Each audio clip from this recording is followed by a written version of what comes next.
ఇలాంటి సిచ్యువేషన్ ఇంకా ఎవ్వరూ ఫేస్ చేయకూడదండి. ఎప్పుడైతే ఇలా రైస్ బ్యాగ్ ఇచ్చారో తీసుకొచ్చి వెంటనే ఓపెన్ చేస్తామండి. మాకు అంత స్థితిలో ఉండేసరికి ఆ ట్రీట్మెంట్కి ఎలాగైనా సరే ఎంత అవుతుందో నేను చేయించుకుంటాను, ప్రతి నెల చేయిస్తానని చెప్పి సార్ మాట ఇచ్చి సారే చేయిస్తానని చెప్పారండి.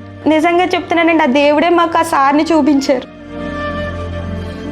బాబుకి హైడ్రోసెఫాలస్ అనే ప్రాబ్లం ఉందండి. 9 months వరకు బాగానే ఉన్నాడు. 10th month వచ్చాక కొంచెం వాపులాగా వచ్చిందని చెప్పి స్కానింగ్ తీస్తే బ్రెయిన్ లో వాటర్ ఫామ్ అయిపోయింది. స్టంట్ వేయాలని చెప్పి తలలోంచి ట్యూబ్ వేశారండి కడుపులో వరకు వాటర్ డ్రైన్ అవ్వడానికి. ఇంకప్పుడే మా దగ్గర ఉన్నదంతా పెట్టి చేయించామండి ఆపరేషన్. అదిని ఫిజియోథెరపీ అయ్యి చేయించమన్నారండి. మా దగ్గర అంతా చేయించుకోవడానికి లేక అందరినీ రిక్వెస్ట్ చేయడం మొదలు పెట్టాము, మాది ఇది అండి పరిస్థితి అని చెప్పి. కొంతమంది ఏం చేశారంటే మాకు హెల్ప్ చేయకపోగా ఇంకా మమ్మల్ని ఏడిపించడానికే ట్రై చేశారు. ఏంటంటే చేయించిన అవ్వదు, అలా చేయించిన అవ్వదు అన్నట్టు మాకే ఇంకా రివర్స్ లో చెప్తూ ఉండేసరికి మేము చాలా ఒక రకంగా డిప్రెషన్ లోకి వెళ్ళిపోయాము.